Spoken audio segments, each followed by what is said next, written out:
What's up, everyone? Welcome, no, not to Force Horsemen o'clock, to Mythic Conversations. So I swear there's a button when you start this stream, there's a button that usually just says, like go live or start or whatever. And for some reason, I always click the exact same spot. Like it's muscle memory, right?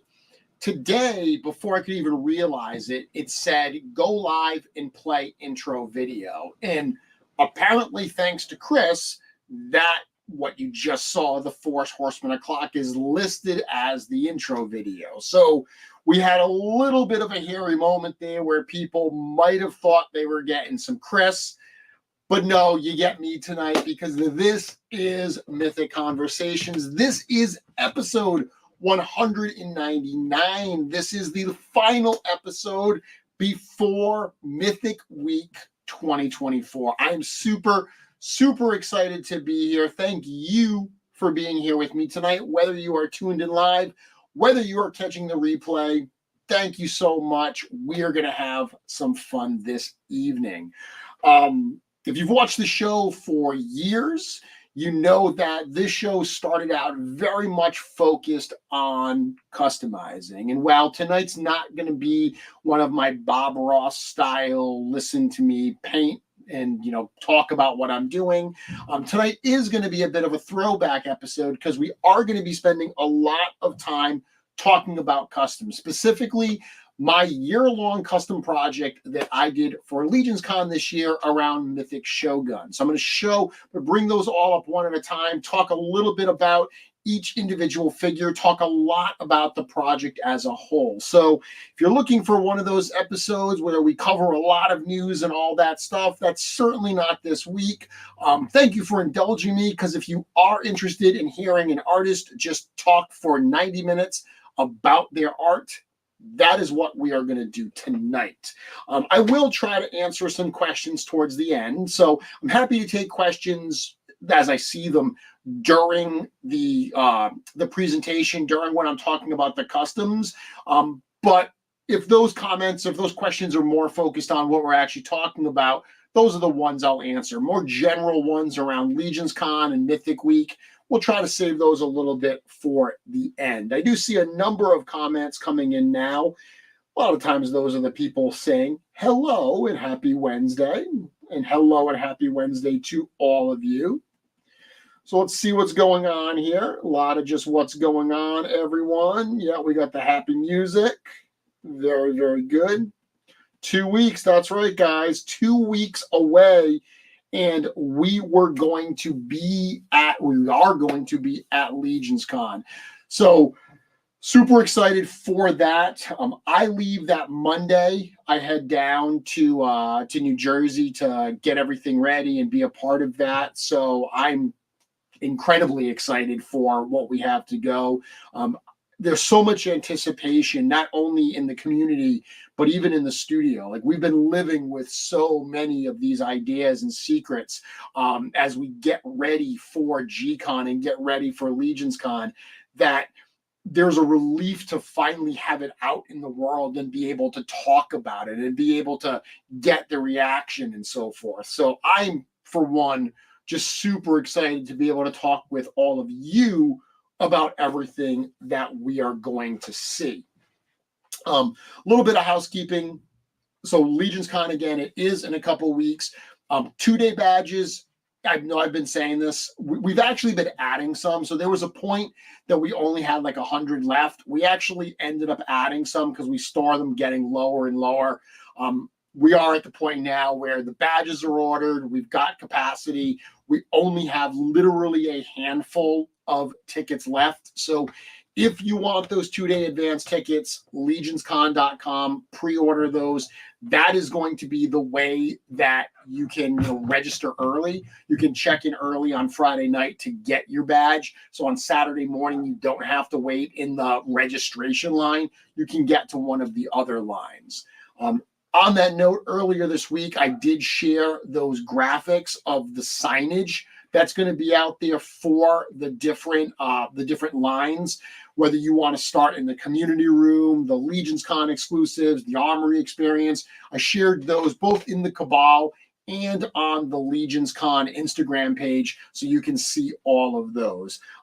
But again, last minute, if you've been waiting for the last minute to get those tickets, don't wait any longer. We will have single day tickets available. Single day tickets are $30 a day, cash only, and you got to wait in the registration line to do it. So you lose the advantage of that early registration and all that type of stuff. Beyond that, the sales that are continuing to go on, there's a lot of stuff that's actually available right now. It's kind of cool. I mean, I remember those days where, you know, as just a collector of the line, there wasn't a lot available, right? There was a point where maybe Big Bad Toy Store had some stuff, but there was definitely a bit of a lack of Legions figures that were available, whether it's for pre-order or in stock. Right now there's a number of things going on, stuff that's a little more timely. The Stavros figure at Big Bad Toy Store, so that big dragon figure that's exclusive to BBTS to celebrate the 25th anniversary of BBTS and Four Horsemen Studios. That figure, they have to place their order numbers for that by the end of October. So as I've said before, even though they don't charge up front for that stuff, getting a pre-order in with Big Bad Toy Store for that figure so they know how many to order, that's going to definitely help you out. So if you're waiting on that one, get that in there. There's also, of course, the Graveyard Skeletons. So the Graveyard Skeletons are available at retailers, also available from Four Horsemen Studios at Store Horsemen. Does qualify for the $10 flat rate shipping in the US. So you can order as many skeletons as you want from Store Horsemen. You get hooked up.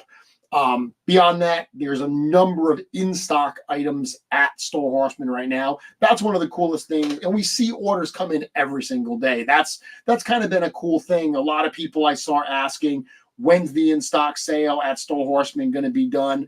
At this point, we don't have a plan to stop it. Like, this is stuff, really a lot of the stuff that's up there are Store Horsemen exclusives, reinforcements, LegionsCon past year figures, the standards, things like that. So that stuff's going to be in the store until it sells out. But some of the numbers are definitely getting lower. So you want to take advantage of those. And all the in-stock stuff does also apply, or qualify, I should say, for that $10 flat rate shipping.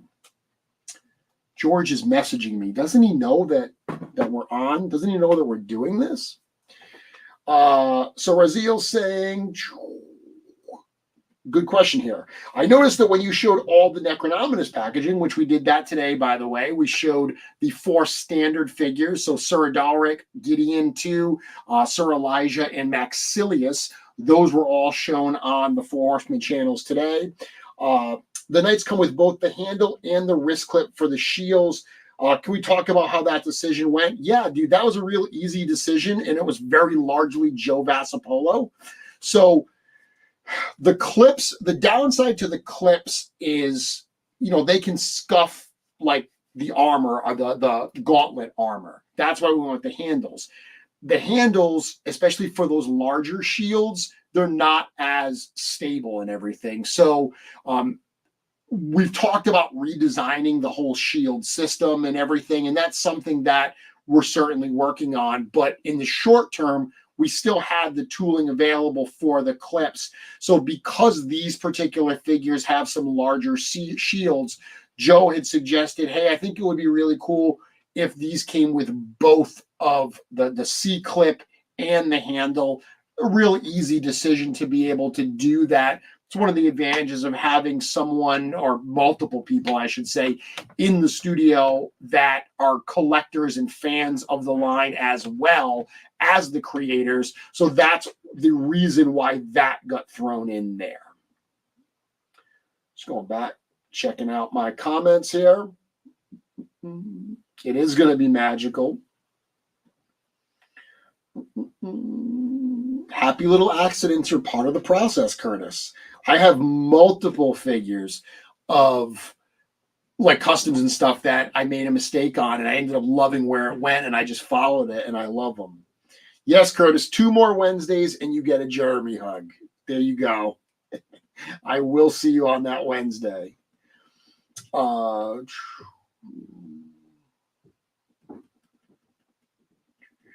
So I think that's all the comments that I have for right now.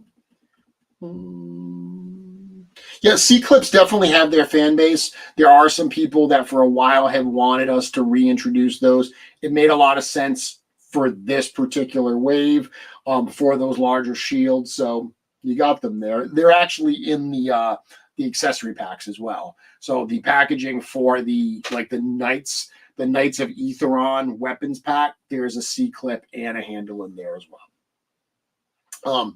One last piece of news. Against my better judgment, I apparently agreed to appear on the Purple Gang show this coming Saturday. So I'm going to be doing that at some point on Saturday. Wish me luck. That's all I'll say. Am I excited to see Simple Tricks doing a Sir Gerard cosplay? Yeah, it's very, very cool and somewhat surreal at the same time, knowing what a great job John and Newt do to be able to see them dressed up and John being in the Sir Gerard. That's going to be very, very cool. And I'm doing Shooting the Shelf on Sunday as well. Yes, Chris, I was getting to that.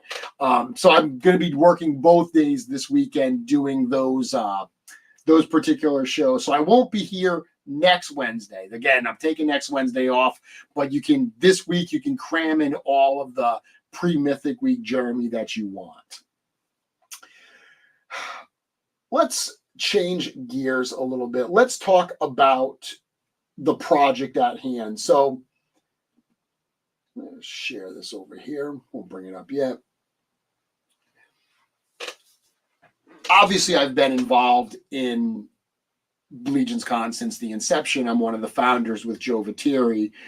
That first year that we did LegionsCon, it was very much meant to be a gathering of fans and customizers. That really was the thought process, that a bunch of customizers were going to put some customs on the table just as a showcase. There was almost no sales at that first year of LegionsCon, which when you look at LegionsCon now and all of the selling that goes on, it's crazy to think that wasn't part of the first year. That was the year it was very much tied to ToyCon. So there was selling going on at ToyCon, but not at LegionsCon. So that first year, and then also in 2021, my exhibit was just a bunch of different customs. I brought some of my more popular pieces, some things that I thought people that were coming would like to see in person. And then I debuted a bunch of new customs at the show. Back in 2021, that was the first show that I had all of those little mouse customs. So the customs that I worked on, of course, with Mass Customs and with Len from Wolf King that had like the mouse kits and the gnome kits. That was the first time I actually had those out and on display. So it was very, very much just me having a random assortment of different customs. After that year, I started thinking about treating my display more like a museum exhibit. Like if I was curating an exhibit, what would I do? And it was also around the time, because we got to 2022, that was the first year that it was a 2-day show. It was in a hotel. The level of work required increased dramatically. So I also started working full-time at Four Horsemen Studios. All of these things kind of started happening after that 2021 show. So when I started planning out 2022's exhibit, not only did I want to curate it, but I had to be smart about it. And I had to say, what customs do I already have that I can bring to kind of have a base of items to display at the show? And then I can add some additional customs along the way. I can have some new pieces, but I didn't want to have to create everything brand new for the actual show. So that's why 2022, I did the critters. I had done so many critter customs at that point, and it was really nice to be able to have kind of a retrospective of all the work that I had done with Walter from Mass Customs and with Len from Wolf King. Those two guys, I cannot say enough about how they contributed to my journey as a customizer. the first custom parts that I ever were involved with were the Kitsune fox heads. Those worked. I worked with both of them on that. So they hold a very dear place in my heart. And, you know, I certainly consider them not only collaborators, but very dear friends as well. Len and I have spent many, you know, cons and everything together. And I can't say enough about Len. I'm not telling you anything you don't know, right? Len and Wolf King, they don't come any better. So that first year, having that curated set of the critters, that worked really well for me. And that thought process bled into last year. So last year, when I started thinking, okay, what do I want to do for this display? And I ended up doing all the tribute customs last year. So the tribute customs are always popular. Obviously, people like Emil, like Eric Miller are very, very well known for their tribute customs. I had a board at my booth talking about tribute customs. I think Dave Orkin might actually have that now. He might have, I might have given it to him at the end of the show, but I referenced both of them in there as, you know, two creators who inspire me when it comes to tribute customs. I mean, and I've been doing tribute customs since very, very early on. You know, I mean, literally the first custom I ever did, the first one I ever did was a blue gin, and like right after that, I did a custom Dritz, which is horrible. I actually still have it. It's horrendously bad, but it showed that, you know, tribute customs were something I was thinking about even very early on. And I've done a lot of them over the years. So once again, I was able to seed the display with a lot of customs to begin with. What happened last year that I didn't anticipate was I said, okay, in addition to the ones that I have to start with, I want to do these extra customs. The Sandman set, the Neil Gaiman Sandman set that I did last year, that was one I had wanted to do customs of the Endless for years. I had done a few of them that I didn't like years ago. This gave me an excuse to do that. Interestingly, last year, the biggest part of the tribute custom display was the Lord of the Rings customs. You know, biggest in terms of the most characters I did and physically largest. The giant Balrog that went home with Big Dub, that was all part of that display. That wasn't part of my original plan. All of that just kind of happened through being inspired and doing the process.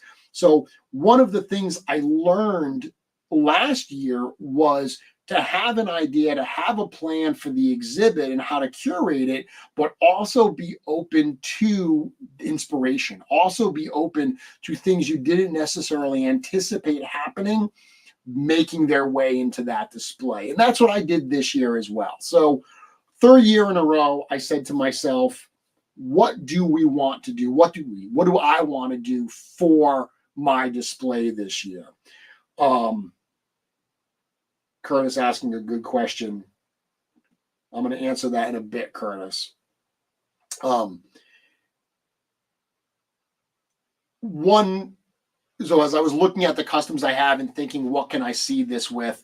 I had a few different ideas, but what I came back to was samurai customs. So years and years ago, back when I was doing a lot of Saturday morning sales. So there was a point years ago, long before Legion Shop, that I used to drop stuff for sale on Saturday mornings. And I would have only a couple pieces and they would go very, very quickly.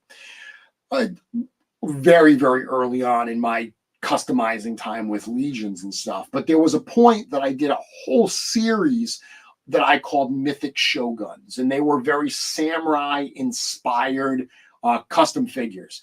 I made some for myself, I made some to sell, and it's something that I've done over the years. It's been a theme that I've come back to again and again. So I decided that I wanted to do that, but I wanted to do something a little bit different than I had done in the past. Rather than just doing samurai customs, just making, you know, different fantasy samurai, I wanted to reimagine Mythic Legions in the Realm of Mythos as if it was set in a fantasy like feudal Japan. So I didn't just want to make, oh, hey, here's an Oni. I wanted that Oni to be like the demons Azar and Zazar.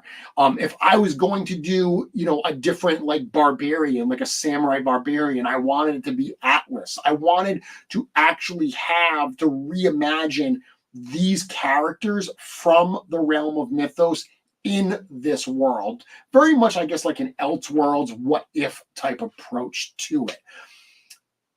As a creator, as an artist or whatever, I've always said that having like parameters, having barriers to work within is incredibly helpful. So the fact that I was able, they're kind of like tribute customs in a way, right? One of the great things about tribute customs is what you're trying to represent. So if I'm trying to make Hellboy, or I'm trying to make, Mortal Kombat, or, Sandman, or G.I. Joe, or Lord of the Rings, whatever, any of these type of characters, what you're trying to get to, and you make some decisions to get there. This had a lot of that going for it because I could look at a character like Atlas, like Thistlethorn, like Scapular, and say, what are the key elements of this character's design? What pieces do I have to bring into this custom so it will very clearly read as this character?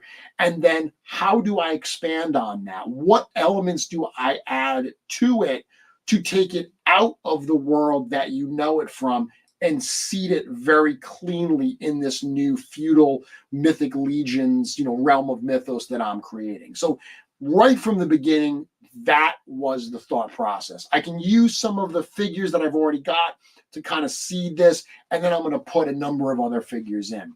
I made a list that I wanted to hit. I made a list of all the characters that I wanted to do customs of. I did every one of those characters, and by the time I was done, I got to, I want to say maybe 8 or 9 additional characters that didn't originally make the list, but that made the display. So we're going to talk about that. Let's look at those. I am going to also answer some questions here, because Curtis had this great question where he said, which fodder from another line made it in the most Shogun customs? Articulated icons, Lord of the Rings, or Kylo Ren? That's not even a contest. It's got to be the articulated icons. In part because a lot of the earliest customs that I did that we're going to look at, and we're going to go kind of sequentially here, a lot of the earliest customs really took advantage of those articulated icon samurais. I was building those early ones at a point where I had backed that Kickstarter. I had a ton of those already. And then they started clearing them out at the Fwoosh, and I bought dozens of those things just to throw away for future fodder. So they, without a doubt, Curtis, are the ones that made most of a presence in this particular project.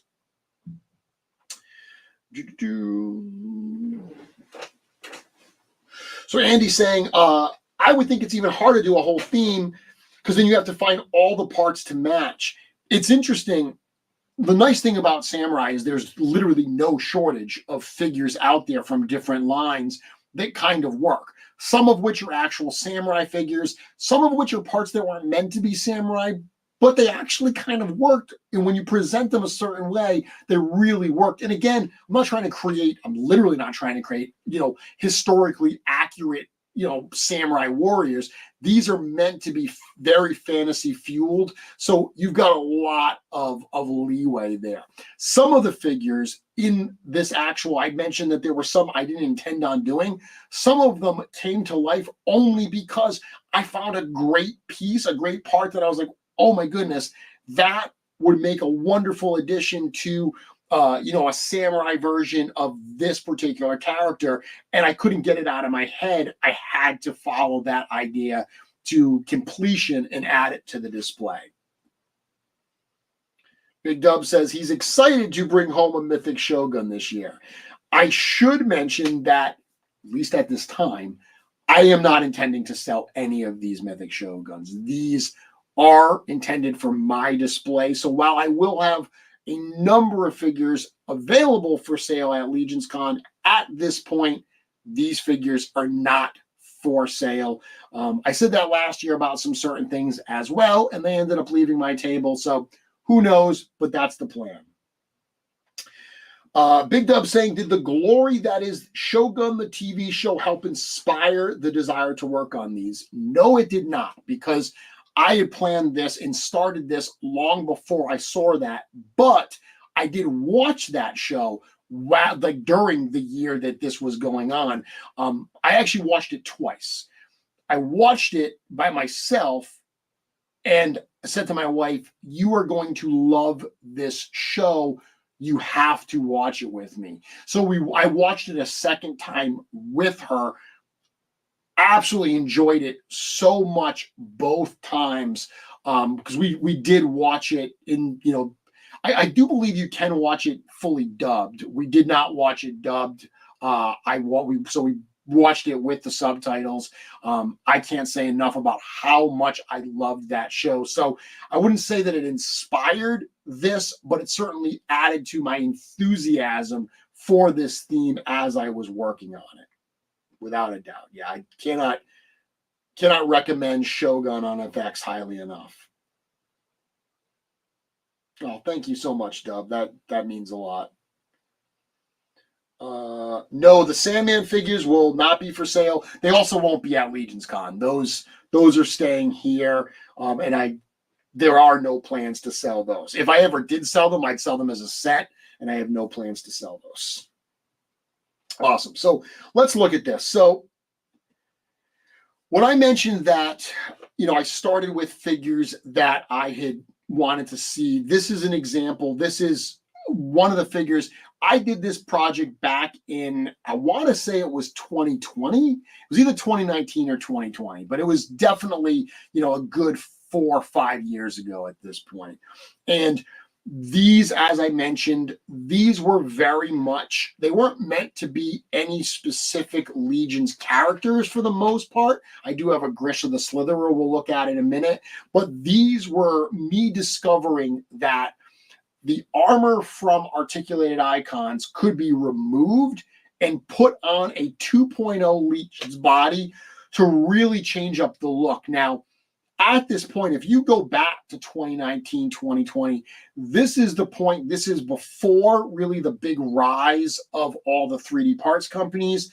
This is certainly before the Mythic Legions library was as big as it is. So these are very indicative. They're kind of a little time capsule, of that moment in time where us customizers who were doing this aspect of the line, we really had to take advantage of outside, like other toy lines. I get a lot of people joking, even Curtis was joking earlier, which do you use the most? Is it articulated icons, Lord of the Rings, or Kylo Ren? And that joke is because during this era, I did a ton of customs using those figures because they were readily available, they were inexpensive, and like with Lord of the Rings, it was an incredible diversity of parts. I used to buy lots of loose Lord of the Rings figures for like $100 for like just a box of figures that would just be endless amounts of fodder that you could work with. So this is very indicative of that time period. But basically all this was taking that articulated icons armor, painting it that shiny black, putting it on a vampire knight. The articulated icons helmets, they have little pegs in there. So I drilled a hole inside of that vampire's head and I just popped it right on there. So it actually does plug in like the articulated icon ones do. I painted the eyes reds. I always like that look on the vampires versus the white eyes. But this is a very easy early custom that I did before you're going to see these kind of get a lot more involved as we go. Now this, again, it's not meant to be any particular vampire. It's just a vampire warrior. This is one of the figures that was started to seed the collection, the display. I mentioned a lot of these early on weren't necessarily meant to be named characters. Again, this is another figure where I'm bringing this, I'm putting this in display, but I look at this now and I'm like, okay, I actually considered redoing Grisha because this is barely a custom at this point. I mean, this is just a Grisha figure with the samurai armor on, and all I did was drill a little hole in the forehead to pop one of those samurai crests. The reason I'm bringing it is because it does still look like a cool figure, and I like the fact that it shows kind of that progression, right? Even what I'm doing tonight is in showing the progression of these ideas, like how this actually started. Because I do think that's important for a lot of customizers. When customizers look at work from like an Emil Wickman or like an Eric Miller or a Curtis, you know, I mean, Matt Stein, you look at a lot of these people that are doing fully head-to-toe painted customs, it's really easy to get intimidated. But, you know, we had Matt on last week, and Matt was talking about, you know, starting not that long ago and starting with my suggestions to, you know, paint the dots, start with the dots, get a Legion builder, paint the rivets, paint the buckles, things like that to get yourself started. Heck, do some dry brushing. We all know how much I love dry brushing. I invented dry brushing. I didn't, but I think that's funny to say. So I like that this shows this progression. This shows that, like, you don't need necessarily to have all kinds of painting skills to put some parts together in a cool configuration, and ideas tend to build on each other. These little exercises, these things that you learn, they really do lead to the much more complex projects that you may be able to tackle, say, a year down the road.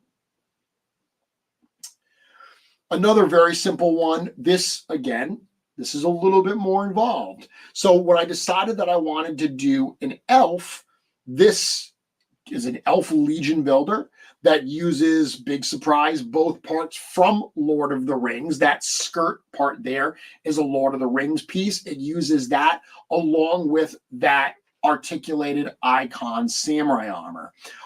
What I did here is I wanted this to look a little bit different, so I popped that helmet off. This is one of those.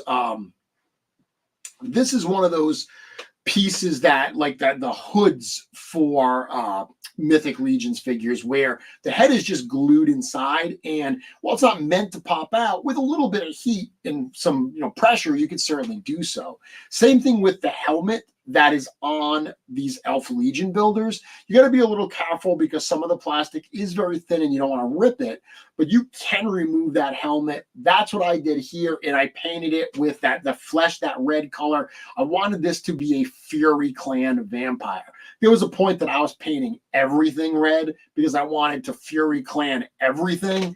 This fell in that little time period, but I thought it worked really well with the red samurai armor to create yet another kind of generic warrior that I can seed into this custom. I like that, Curtis. In the beginning, Jeremy said, "Let there be dry brushing." And there was.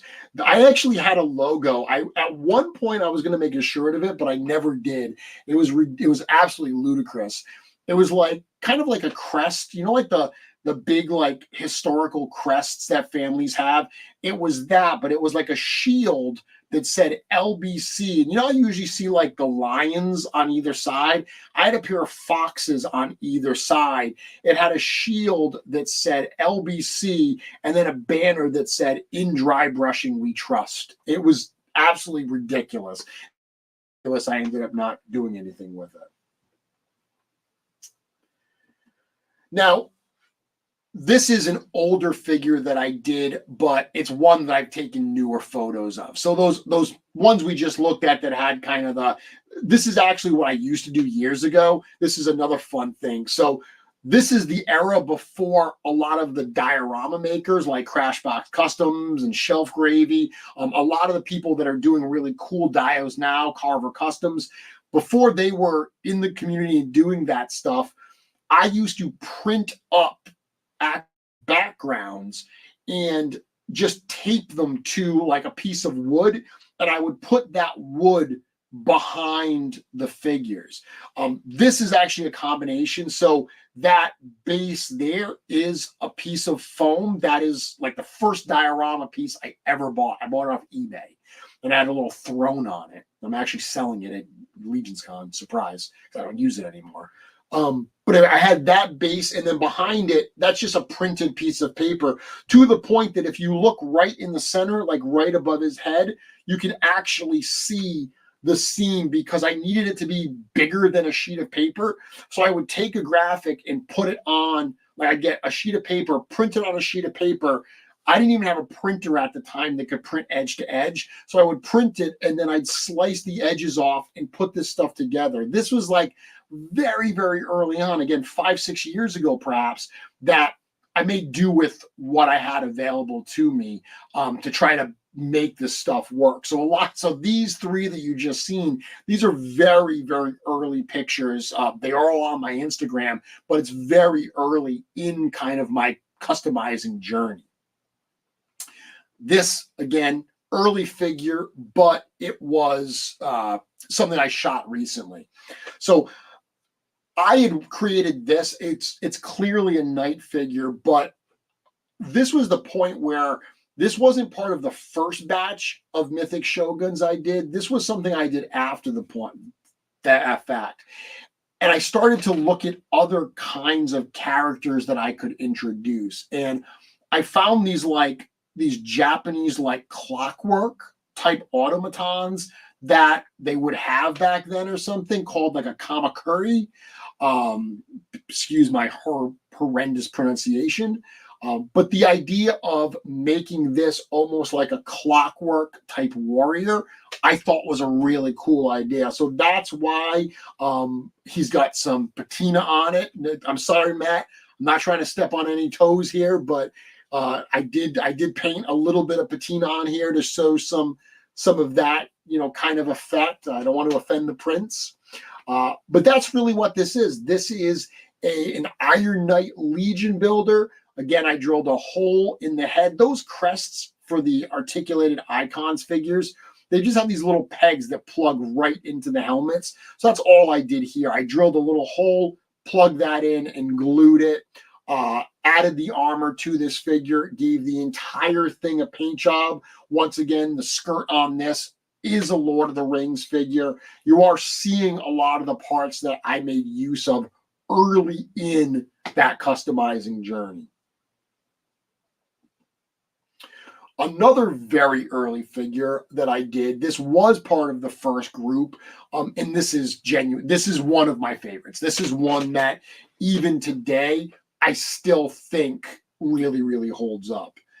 Andy, I have no idea what size drill bit I used. The smallest one I could find. The smallest one I had in my toolbox is what I used. But what this was, again, as I was trying to think of different types of characters, I had seen the I'm not sure if I had seen Kubo and the Two Strings before this or if I saw it after. I want to say I saw it before, and I was fascinated with that giant skeleton, which I guess is called a gash dukoru.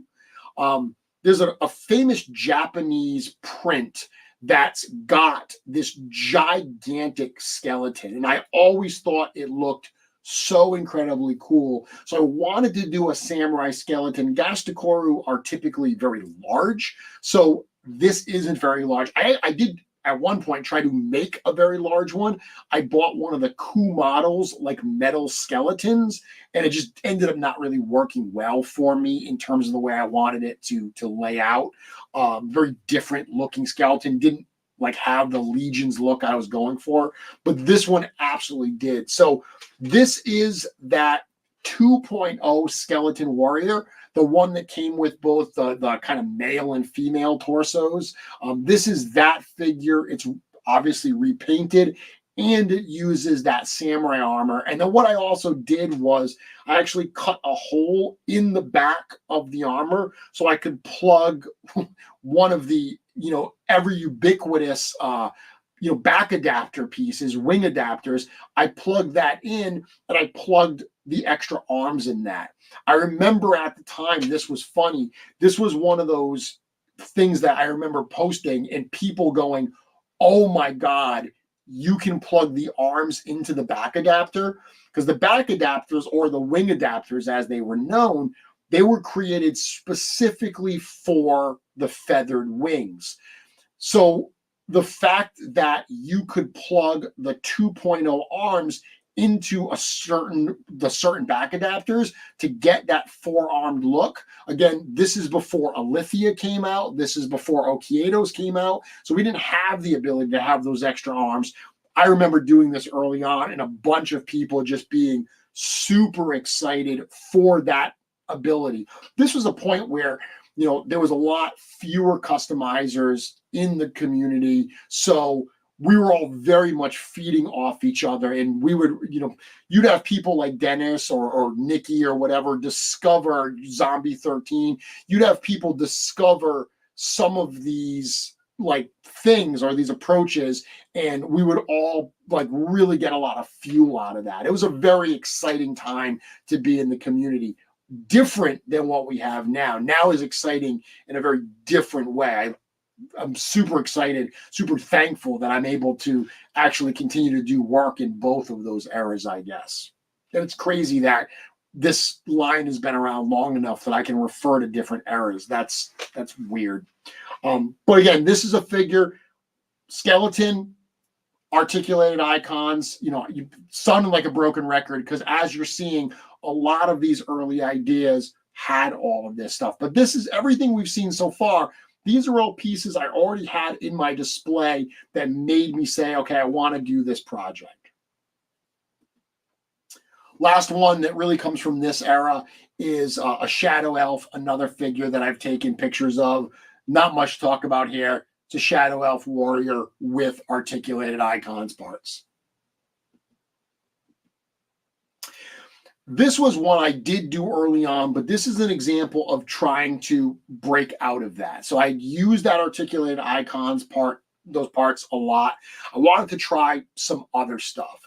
So this was a figure where I had a warrior and I started looking what other kinds of samurai figures can I make use of.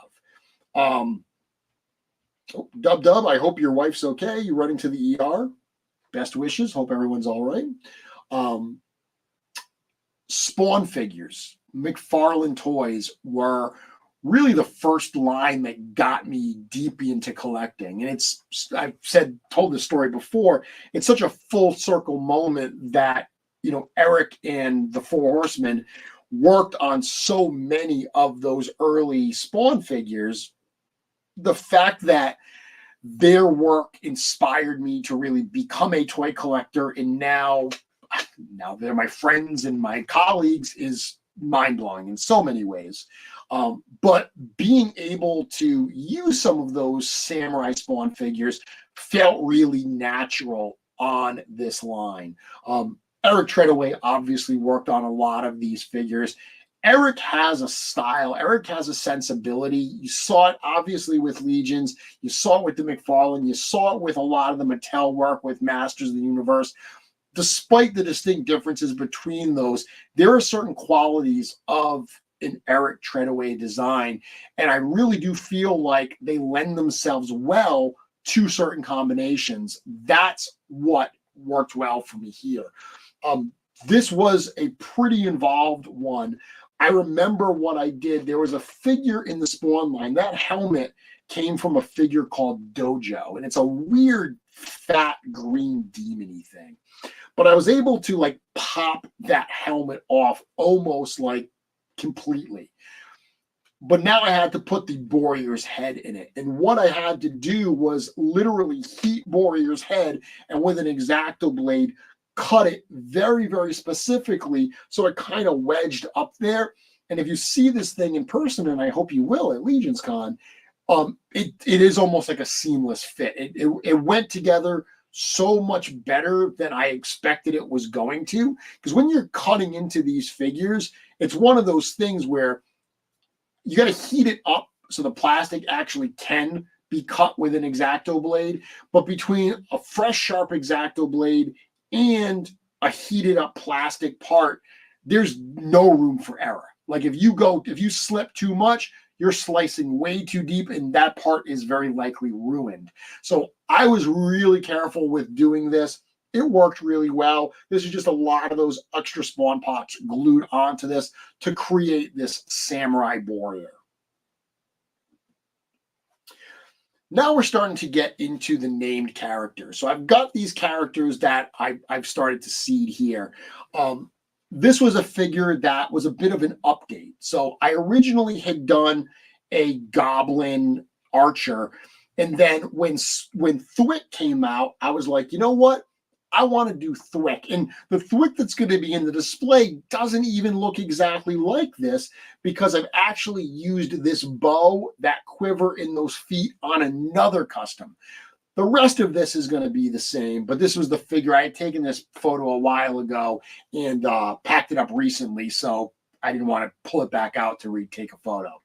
But again, replacing Thwick's horns. A lot of those samurai helmets, you see they had like the antlers. So I wanted to use the antlers there. But one of the things I love about this custom, that for me, when I look at Thwick, the main thing you see is that smirk, right? When I think about what is the most important character element of Thwick, it's that smile. So while this is actually a Thwick head, I wanted to punch up that smile. I wanted it to be more.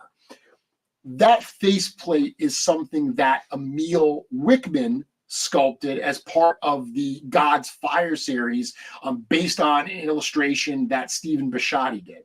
So it's the Dragon Warrior head. Yeah, good call, Matt. You got that. It's removable. I had one of those, so I just painted just the mask and I glued it on there, kind of to replicate like the lower mask that samurai wear on their helmets. That I thought worked really, really well here, to take that one piece of the Thwick design and really blow it up. Because that's one of the things that I find as a design kind of lesson. And I used to say this in my design classes that I taught all the time. When I'm trying to replicate things, when I'm trying to hit certain things, you can either take a bunch of design points and hit all of them, and the culmination of them will get you where you want to be.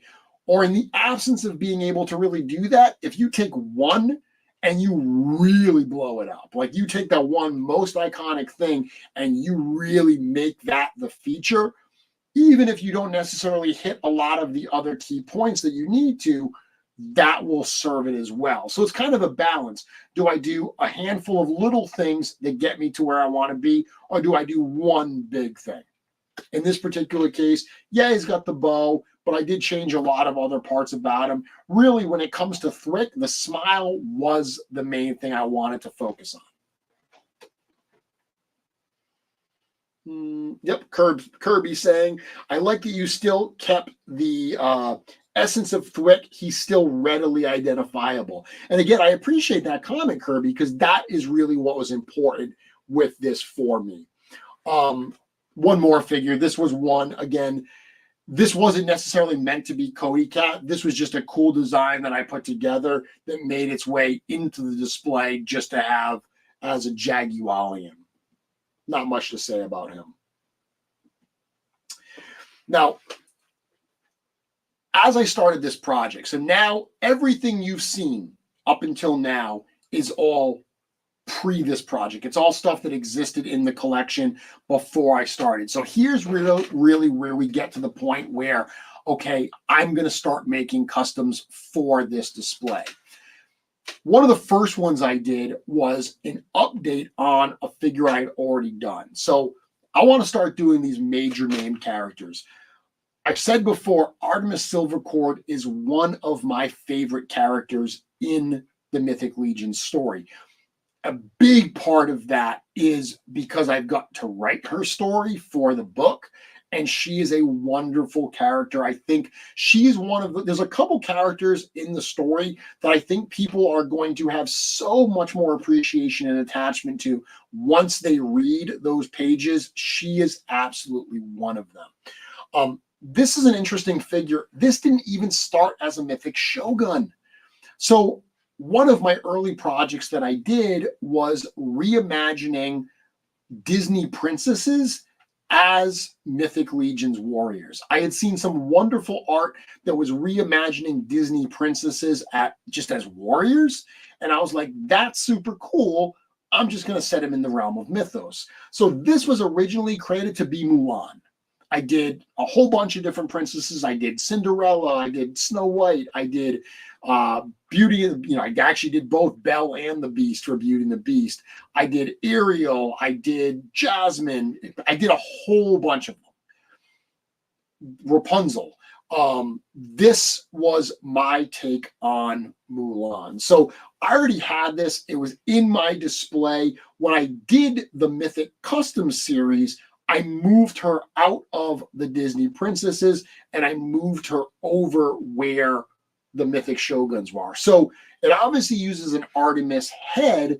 So this was one that I said, you know what? This is going to become my Artemis. But in the span of time between me doing this figure and this project, the second Artemis had come out. I actually prefer the head sculpture on Artemis 2 over Artemis 1. I prefer some of the body parts. So I wanted to reimagine this. So this, what started as this, actually became this. Really, it's almost a head-to-toe new figure. I think the armor is the only thing that's the same because it uses the new arms, it uses the new legs. This one here used parts from a gold, the Elf Legion builder. This replaces this with more of the leather parts. Those lower gauntlets, I believe, are from a Xylona. The hands are the leather hands. I gave her a skirt from a Lord of the Rings figure. I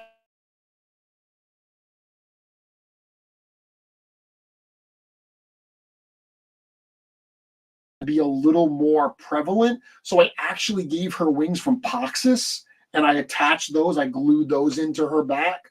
And then what I did for her head, I removed the crown on Artemis 2.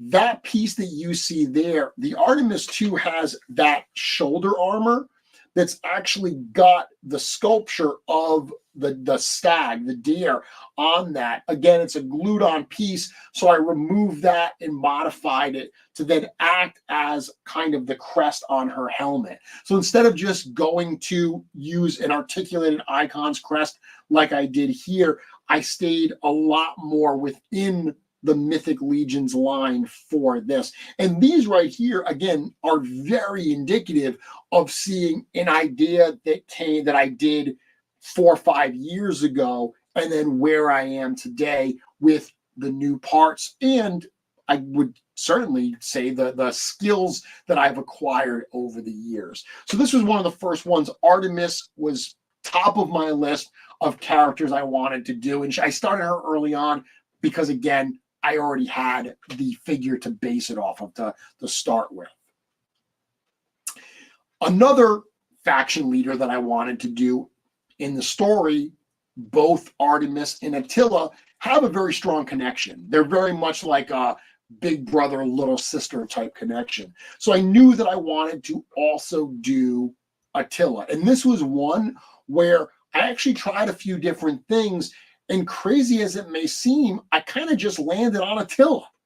You know, there's not a lot different about this. This is largely an Attila 2 figure. I still wanted him to have, you know, that look of the Attila design, but what little elements could I add to him? So I did give him the torso in the loin piece from a Sir Bardrick, and I painted that gold to match the rest of the armor. And then that mask, which is removable, that was a piece also from an old Spawn Samurai Wars figure. It is still removable. I just painted that gold, put it in there, gave him a samurai sword, and gave him a cape, some soft goods from Max Bird. Not a lot different on this figure, but this is one that, again, I did try a few different ones. I wish I had pictures of my works in progress, but every time I tried to push it more towards samurai, it came too far away from what I wanted for Attila. So what I hope you take out of this, like for people that are watching this and just may enjoy it from a, you know, kind of conversation about design, I love the process of design. I love the process of creativity. I love thinking about creativity.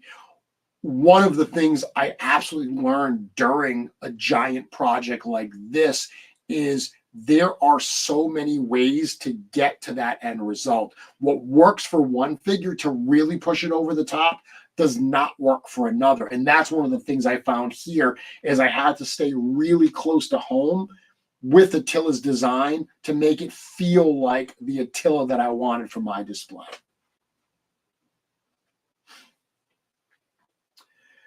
Next is Gorgo. I have said many times that Gorgo, he is the character, he is the figure that got me into Mythic Legions.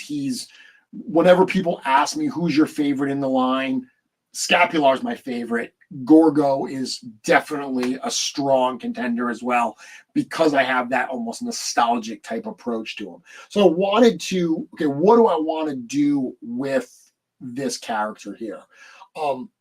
The armor that he's wearing is actually from another figure line that I used a ton of during a very specific period. Curtis, you didn't mention this one. There was a point where there were these wrestling figures called Create a Superstar. And I'm not a wrestling fan, so I didn't even know most of the characters. Like, other than Undertaker and like Triple H, I didn't know half the characters that were in this line. What I did know is that they were absolutely blowing them out super cheap on Amazon. The line itself, Create a Superstar, they were meant to be modular, like you could pull them apart and swap parts. The arms worked perfectly. They plugged in perfectly on Mythic Legions. So early on, I was doing a lot with this because there were some arms that had no lower arm gauntlets. There were arms that had like big leather gloves. We didn't have those parts. This is pre-Alithia Wave. We didn't have leather gloves. We didn't have bare arms. So that was like a boon to be able to get those parts. But this samurai armor came with one of the wrestlers. I believe his name was Seth Rollins.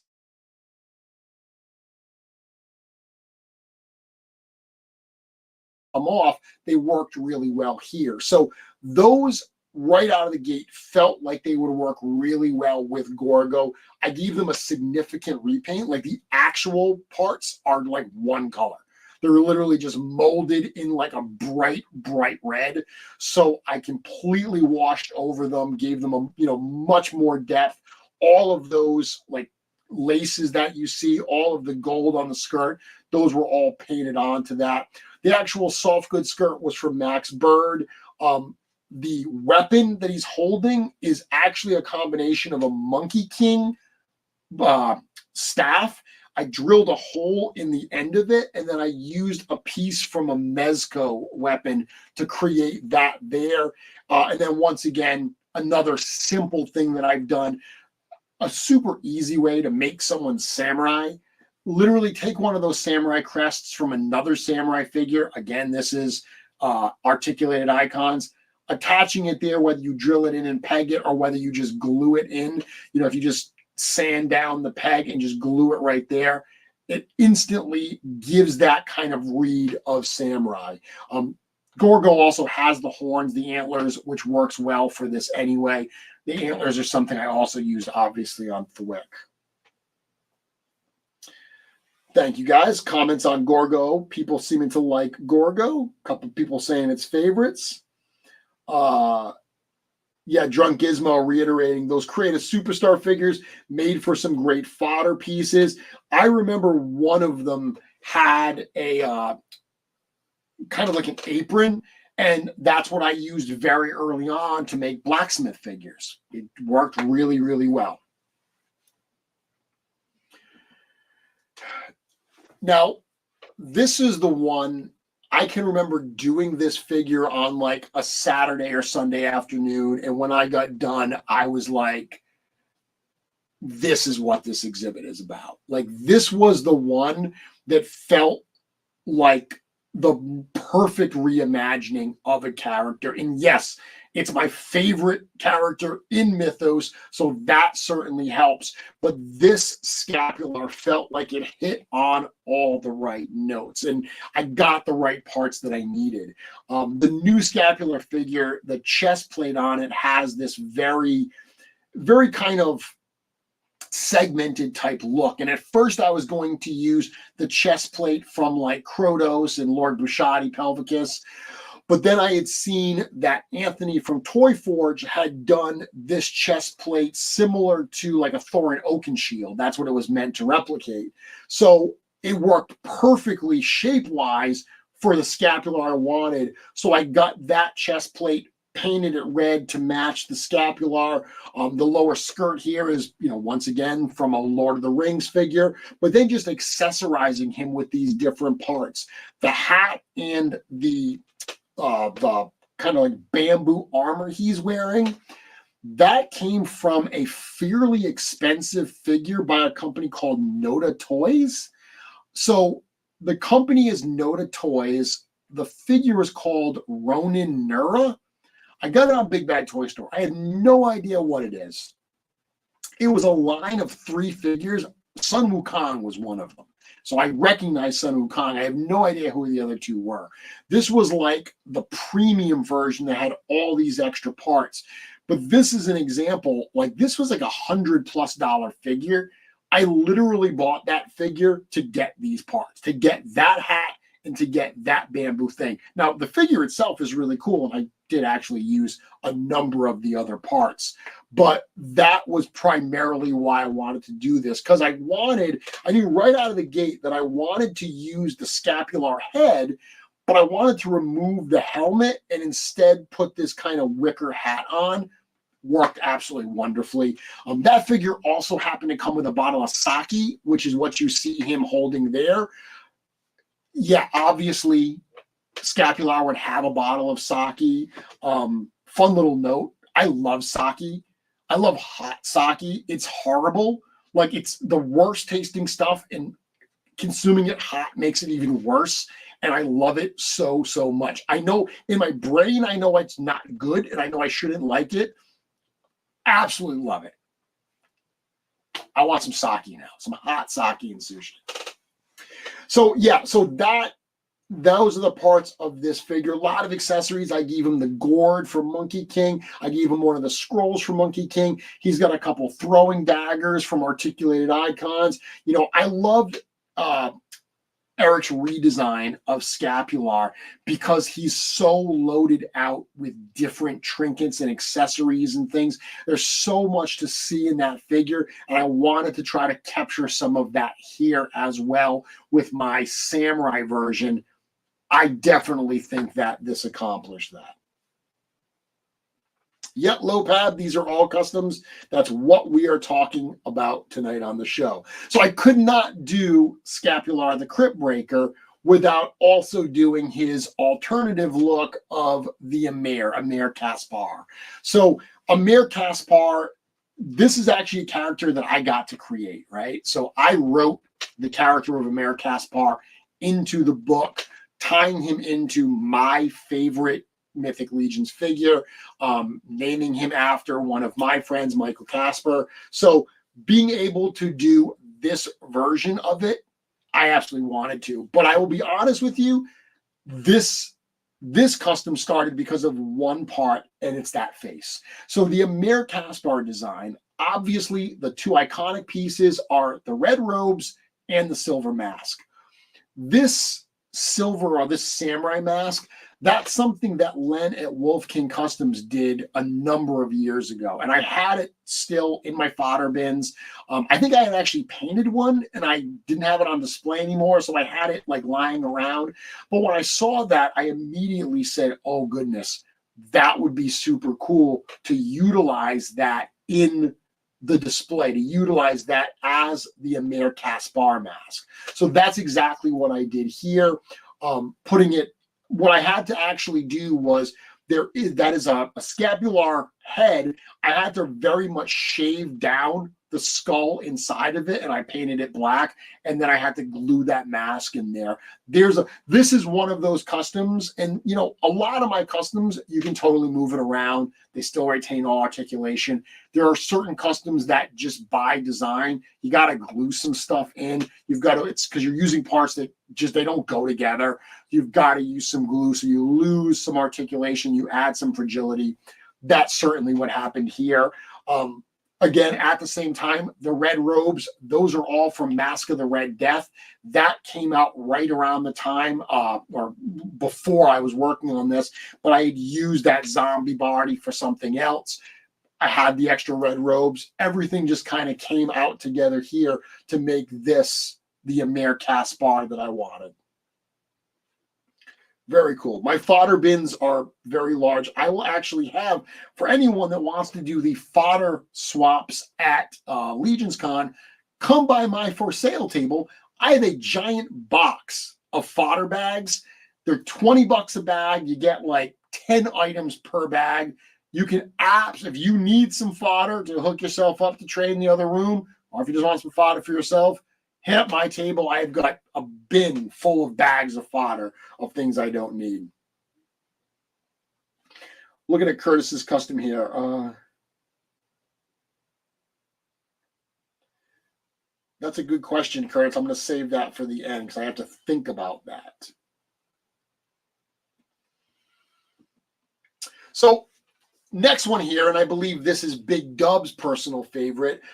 This is one of the figures that wasn't on my list early on, but as I was playing around, I kind of came up with this. Again is another Saturday afternoon playing around with parts and realizing, hey, I think I can do something pretty cool here. So this is largely just Legions parts with custom pauldrons, custom head, custom feet, and a sword from an old Spawn figure. Those feet are by Immortal Collections. They're stuff that I had picked up from their table at LegionsCon a couple of years ago. Never used them. I loved them, but I don't know if any of you do this. I love them too much. Like, I loved them so much that I didn't want to use them on anything other than like a super cool custom. So if I was working on something that I wasn't super excited for, I didn't want to waste those feet. I'm being stupid because I could have just contacted Tristan and Carlo and say, hey, dude, I need more Oni feet. But for whatever reason, I didn't want to use these because I was kind of like saving them, right?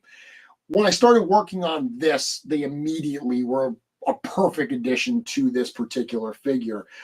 Again, when I think about Urzak, he's big, right? He's got that I literally call this paint effect the Urzak effect. I've done videos on my channel how to paint the Urzak effect, which is basically dry brushing some silver, dry brushing some brown. I think it looks great. Super easy to do, always looks wonderful. But building this figure out, using that kind of Magnus torso to get that size, that waist belt is from an old Spawn figure, using that loin piece from Walter, which adds a little bit of size. Those pauldrons are other things. Those are from Wolf King Customs. Those were in my display as well, or my fodder bin as well, waiting to find a good use. All of this kind of came together, and the two pieces that really kind of took this over the edge for me, I wanted to do something different with the lower arms, because at first I had just the spiky lower arms, and it was starting, it wasn't a samurai enough for me.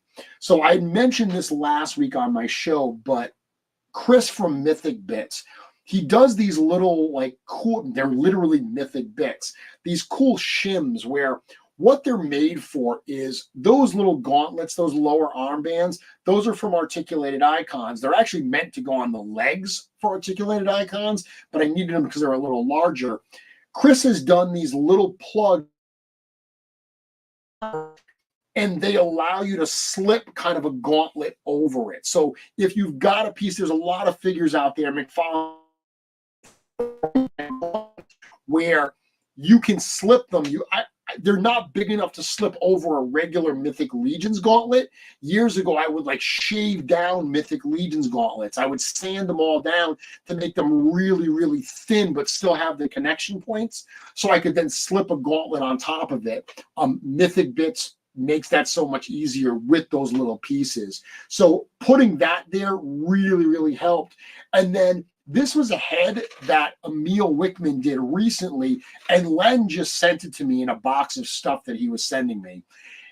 And I thought it was a really cool sculpture. I loved it a lot, didn't know how to use it, but I wanted to do something different. I didn't just want to use a regular Urzok head. So what I did was I painted that up like Urzok, and instead of painting the normal Urzok face paint, I found a Japanese kanji that means, I think it means battle or war, something like that. But I found a cool kanji that had similar shapes to the Urzok face paint, but that also meant something that would make sense with Urzok. So this is a figure, I can absolutely tell you, this looks a lot harder to make than it is. The Urzok effect is really, really easy to paint. Painting that face paint was probably the toughest part of this entire thing. Painting some of the ropes on the feet. But this is one that I love customs, that the end result is so much cooler than the level of effort that it took to get there. This one absolutely qualifies that. Just checking out, seeing what the comments I got coming in are. Very cool. Okay.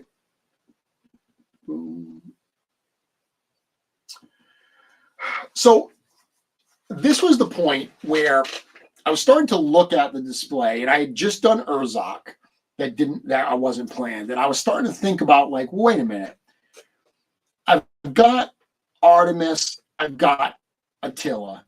I had no intentions of doing Gideon and Hera. But I was like, I feel like I need all 4 heroic faction leaders. I can't just go there.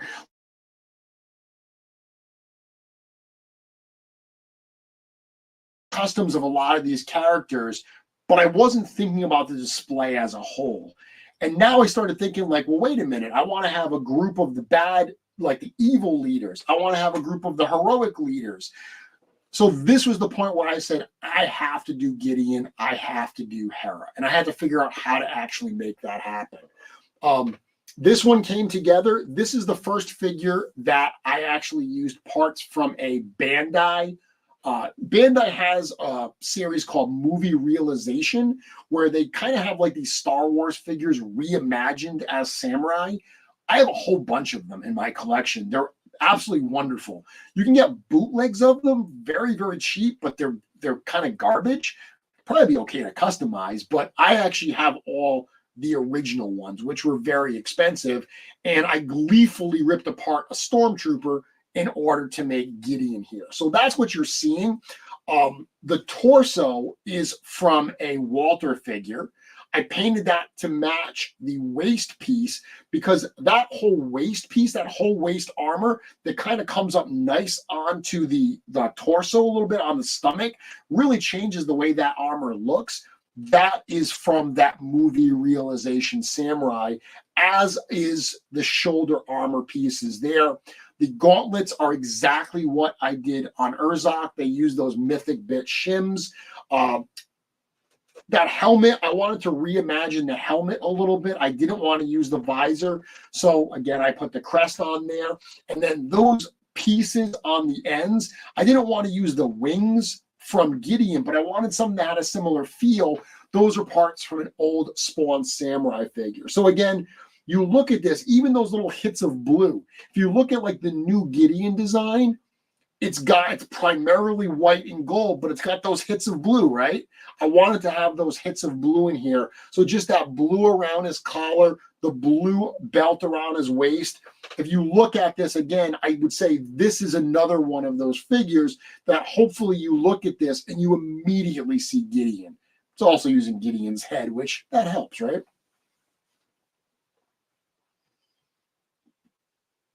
This is the other one. Now, this is a very simple figure, also one of my absolute favorites. This is one that as soon as I was done, I just fell in love with this figure. This is a Bastet body. So if you didn't know, the Bastet body is essentially a perfect match with the skin tone on Hera. So I had an extra Hera head.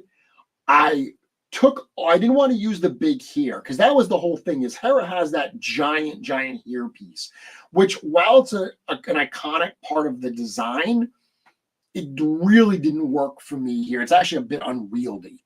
So what I did instead, this is the first figure in this group that I actually did a little bit of sculpting on. I'm not a sculptor by any stretch of the imagination, but I've seen, people like Emil or, do customs where they use like green stuff. So I've never used green stuff before. I have used this stuff called epoxy sculpt. Apparently very similar idea, 2-part compound, you combine it together and you can sculpt and, make stuff. I'm not very good with it, but this was a very simple thing that I needed to do. So what I did was I made that ball up where her head is because I wanted to look like her hair was wrapped up.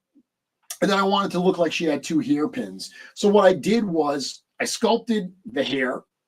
I actually took 2 toothpicks, stuck the toothpicks in through the sculpture, cleaned it all up, added all the detail I wanted, let it dry, trimmed down the toothpicks so they weren't as long and they looked more like hairpins. And then I painted it all black. And then I used some glossy paint, some glossy overlay on the hairpins itself to create that. I added a little bit of face paint to her face there. The robe was a piece that I got on eBay. Was just looking for 1/12 scale kimonos.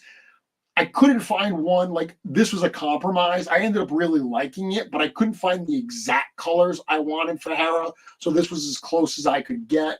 And then her weapon is a combination actually of that snake is what is normally on her head crest. Because I replaced that with that kind of half moon piece, I ended up using that with the spear to kind of do my version of the Serpent Spire. Again, the Serpent Spire is a big, somewhat unwieldy weapon, so I wanted something that was a little more elegant here.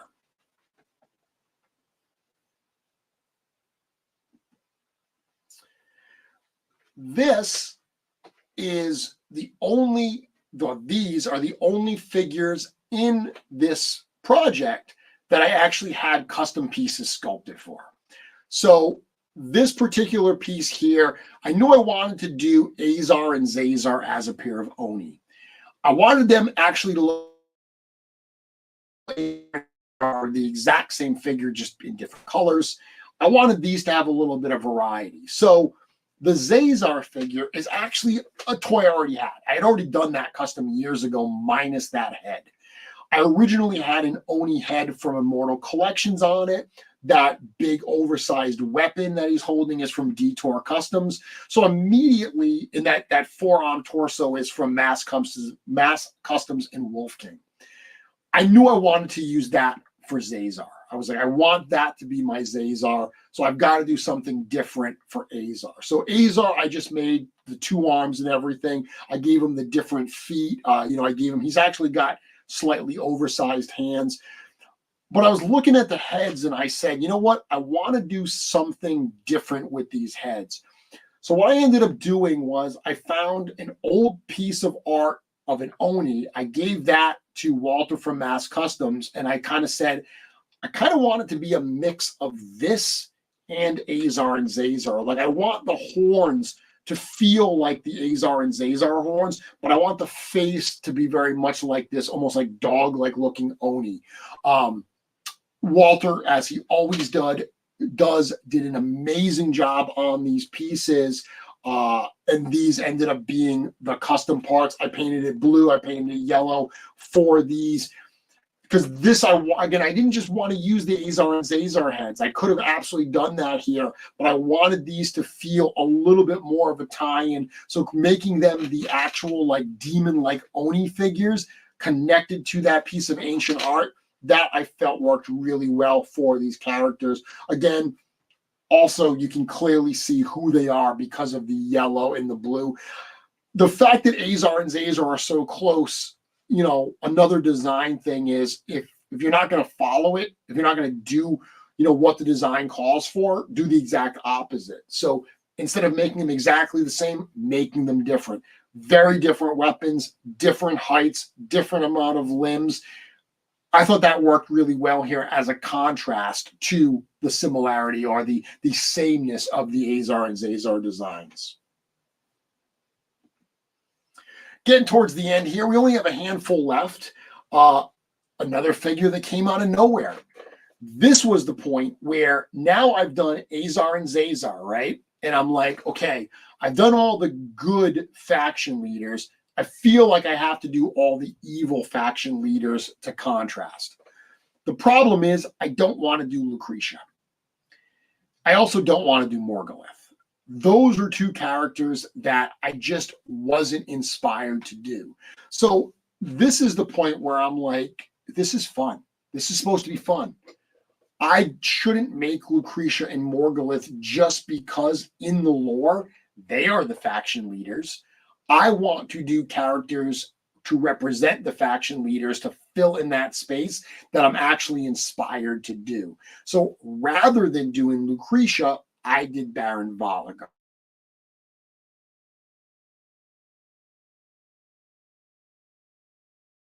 Not the leader because he doesn't want to be the leader. He puts Lucretia there because he doesn't have time for it. He doesn't care. So this figure, another very simple one. This is just using a number of Legions parts, painted that fancy, glossy black. The soft goods are from Max Bird. I wanted this, like, those pieces almost has like that Japanese emperor type look, as Big Dub was asking earlier about Shogun.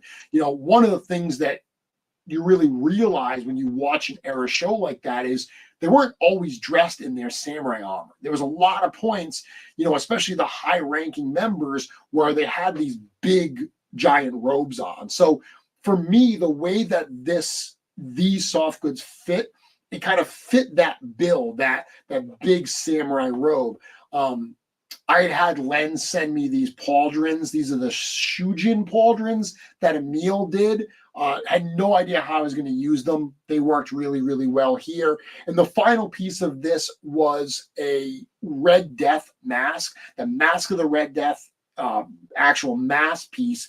I drilled two little pieces so I could add that here, put that crest on, and painted it black. And I love the way that Valigar's eyes shine through those eye holes. It's just got a creepiness about this design that I think works really, really well here. On that same note, I didn't want to do Lucretia, so I did Valigar. I didn't want to do Morgulith, so I did Brother Mandibulus. Another design that uses figure parts from the Bandai movie realization series. Looking at this figure, looking at the design for Brother Mandibulus, I'm thinking, okay, how do I want to represent this? He's got kind of those skirt type pieces. Rather than just using the sample skirts from Brother Mandibulus, I got this Darth Maul movie realization figure, and I used that. I did have to paint the midsection there, but I also was able to use the lower legs from the knee down. I didn't intend that at first, but just doing that allowed me to even further change up the look of this figure here. A sword and a pauldron from my fodder bins. But really, one of the things I love about this is what I did with the face. So Brother Mandibulus has that movable jaw, and that's a very iconic piece. What I wanted to do here was use that lower mask that kind of replaces the jaw. But what it did was his jaw is so long that it came down below the mask. So I removed the jaw completely, and as you can see here, what I did was I painted all inside of that. Just doing that to this totally transformed the way that head looked to me, to the point that you don't see the mechanics of the jaw underneath it anymore. It just looks like that jawless skull, and I actually love both looks. You take off that mask and you get this look there. So really, really like that. This also made use of the skeleton hands from the Skeleton Legion Builder too. So I was working on this right around the time that figure hit, and it allowed me to utilize those pieces also here. This is another one of my favorites in this particular project. kind of simple, but I love little elements too, like the fact that I used that kind of Oni like mask. It's meant to be kind of like a wooden mask. It's like hanging from his belt there. He's got that scarf around his neck. Just little touches like that that I think add some visual interest to this figure. Another figure that wasn't on my list originally, but once I started working on it, really fell in love, is Thistlethorn. So Thistlethorn, interestingly, this started as one of my Kitsune figures. So I already had a Thistlethorn body with with this armor on it and one of my Kitsune hooded heads. Looking at that, I was like, you know what? That would make a really, really good Thistlethorn. I actually didn't have any extra Thistlethorn heads, so my friend Dennis Derby came through in a pinch. He sent me an extra Thistlethorn head, and I had this hat from, this is one of those, I don't know what it's called. It's this, where do I have it? It's this figure here. It's this kind of Splinter figure. I'm not sure where this, who makes this Splinter figure, but I got it at 5K Toys. And it came with that hat. I actually didn't buy it for the hat. I bought it for the actual Splinter figure and then proceeded to absolutely tear it apart. I used that armor piece and I used that hat here on this. I had to shave down, the backpack too, because Thistlethorn's supposed to be like a relic master. So all these pieces worked really well for Thistlethorn to kind of be out there collecting relics. And even that weapon there. So I wanted him to have kind of that monk staff that has the rings. That is actually a weapon from the Pox's weapon pack. It's the one that Samir comes with that has kind of the bird at top, like the serpent at top. I was able to remove that, but leave that ring, and then just take some jewelry rings that I had and add those in, and it creates that kind of cool monk weapon. Exactly, Kirby. He's a fuzz monk. That was my thought process when I was doing this. I did have to cut the head down a little bit. And the final piece here, just little stuff that adds. I love the feet. Those are feet that actually Zombie 13 sculpted, and then they translated at Wolf King Custom into 3D prints. Having those here really gives them more of that animalistic type feel. Once again, all of these figures that we're looking at tonight are customs from my Mythic Shogun series that will be on display at LegionsCon 2024. Quite honestly, I do not have any plans to ever display this stuff again in full. So this is literally the one chance that all of these are going to be displayed together at once outside of my own collection. Another figure that I didn't intend to do, but it just kind of happened. This is the blood armor. I know a lot of people really, really love the blood armor. Just playing around with this. This is predominantly the blood armor. There's not a lot added to this. There are these shoulder pauldrons that I got from Prop Masters a number of years ago. When I got them, I actually got them for a different project. And when I got them, they were way bigger than I thought they were going to be. Like, they were so much bigger than I needed, and they didn't work for what I wanted anymore. But that size worked really well in this design here. So I ended up painting them up to match this figure. I love that kabuki style, almost like war paint, face paint. That war paint, that kabuki style paint, it's usually, those red lines on the white. Because we already had the white vampire, just painting those red lines worked really, really well here. The lower skirt from an Articulated Icons, everything we've seen previously that used the Articulated Icons armor was on a 2.0, and it used the full set. You can actually separate them at the waist, and it does fit on a 1.0. You just need a different upper torso. So I was able to combine those here and get kind of a different look than some of the other instances where I've used that exact same part. Crest on the forehead is from an old Spawn figure to create a different look there. Almost done. Another one I want to talk about, a kind of progression. So this is a figure that I did years and years ago. And this was a head that my friend Dennis Derby had sent to me.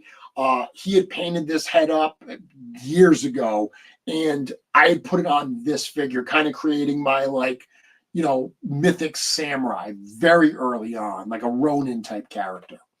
I then used that head last year in my tribute display to create this character, which was my version of Baba Voss, which is the Jason Momoa character from the Apple TV series C. I've talked about it on the show before. Cannot recommend that series highly enough. Absolutely love it. This was meant to be that character. Originally, I was just going to use this for Atlas. I was just going to put this in the display and say, this is Atlas the Conqueror, right? Because it uses the Atlas head. That was the plan right up until probably just about a month or so ago, where I started thinking, you know what? I feel like it's a shame because while this is the head of Atlas, it doesn't hit on any of the other like character elements. Atlas is like mismatched. He's got one shoulder armor that's different from the other. He's got a glove over here that's different from the glove over here. Like he's got that difference. So in the end, this didn't work for me. And what did work for me, and this might be one of my, I think along with Scapula, this might be my favorite of all of these designs, is where I actually ended up for this character, this version of Atlas. A lot of this is admittedly the brand new Fury Toys rabbit figure. So all of that, the upper body, like the body itself is a deluxe gladiator figure. The head is actually that head that comes on the new LegionsCon Gaspar Gorch 2-pack. This is the head that's exclusive to that set. So it's not even this head. It's actually the head from the 2-pack. And I just painted one of the eyes white to match Atlas. But the body, the armor that you see here, that Fury Toys rabbit has very much like rubbery type armor that you can remove, pop the figure apart. So I popped it all apart, threw it all on here, used those lower shims once again from Mythic Bits, gave him an axe from a Crow Toys Beetle figure to match. I want him to have the sword and the axe just like Atlas does. But this really touched on, first off, it looks just like a samurai kind of Ronin type character, but it had touched on those elements that I wanted for Atlas. The fact that he's got mismatched hands, armor on one side, not on the other. He looks disheveled. This was one, again, that when I was done, very, very happy with the representation of the character is trying to be. These last couple, again, no idea that I was going to do them. This started only because of that mask. I had that Oni mask and I was looking at it and I said, that could be used for Malachi Cinderhorn. It's got horns like Malachi does. It's a blue like Malachi. I think that would be cool. And it was kind of fun to do this one because it really kind of came full circle, right?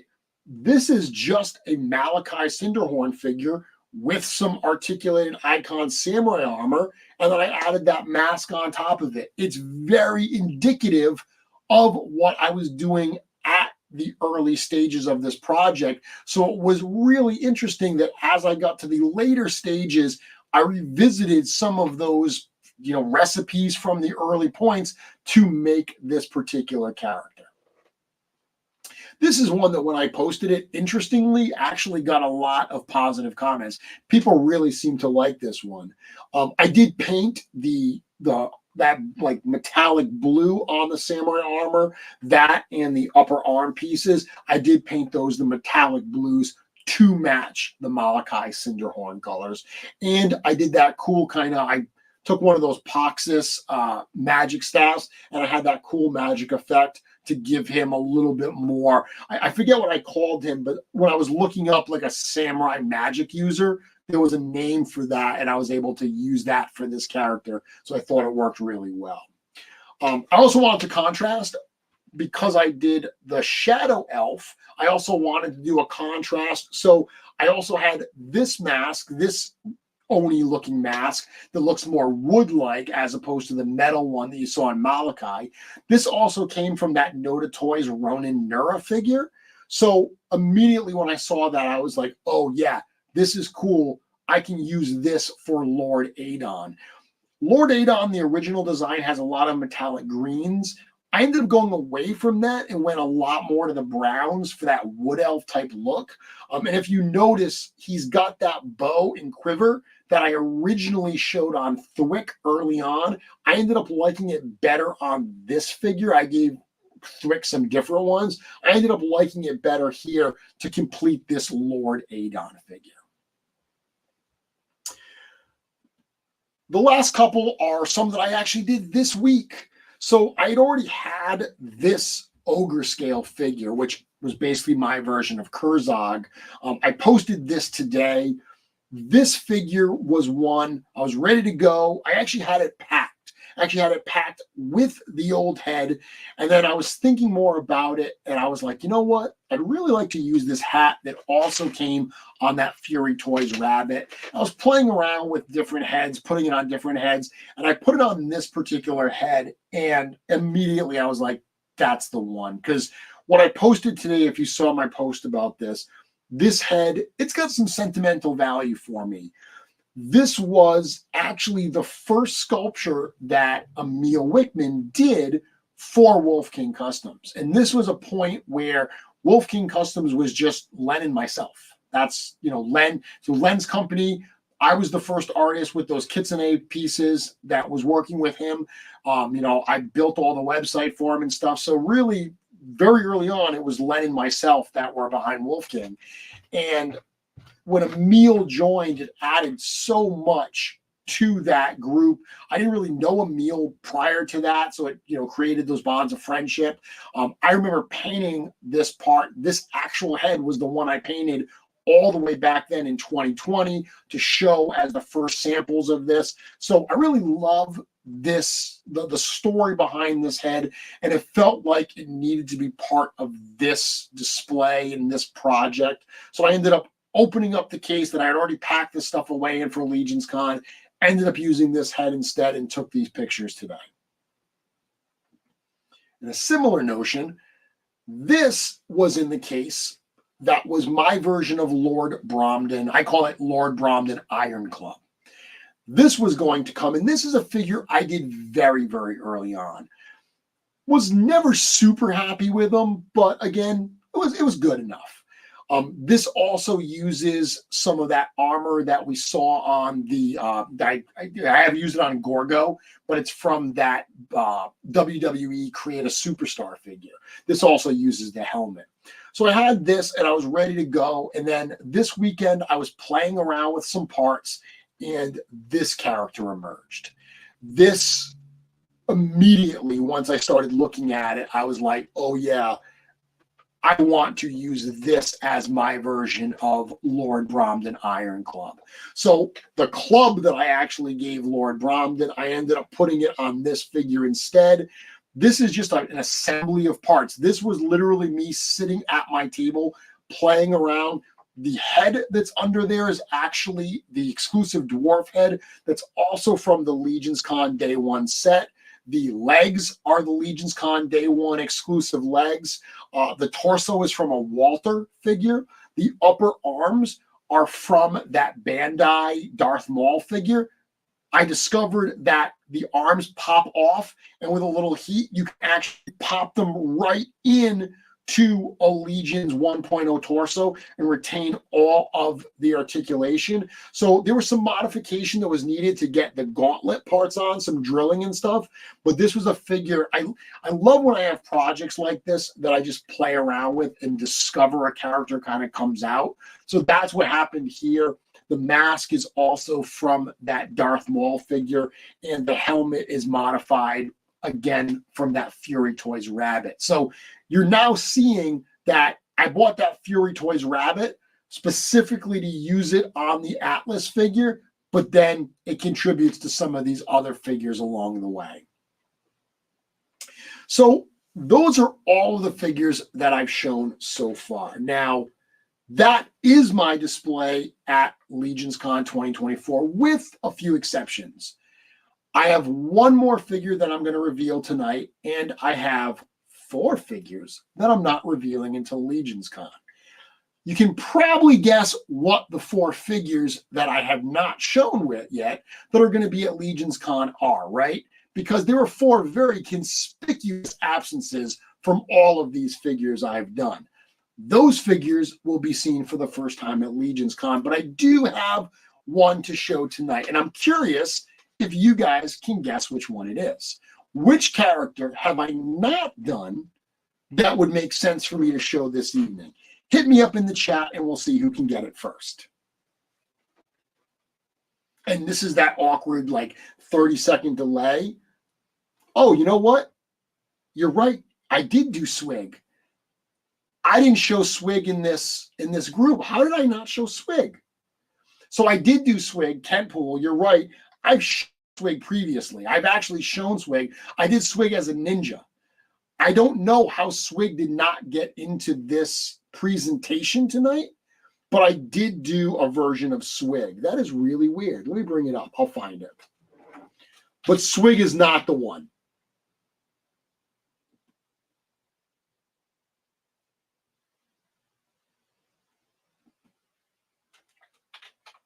Let's see.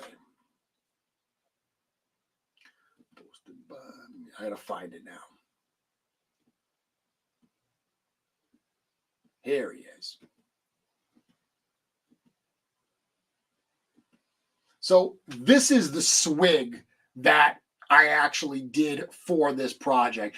I had done a Swig already for my custom, for the like 1,000 Swigs photo, but then I did this one, which uses a skeleton, a Goblin Legion built a body, a Swig head. I actually took a Sir Gerard mask and sliced it up like the back part of the head, and I put that actually there on the face.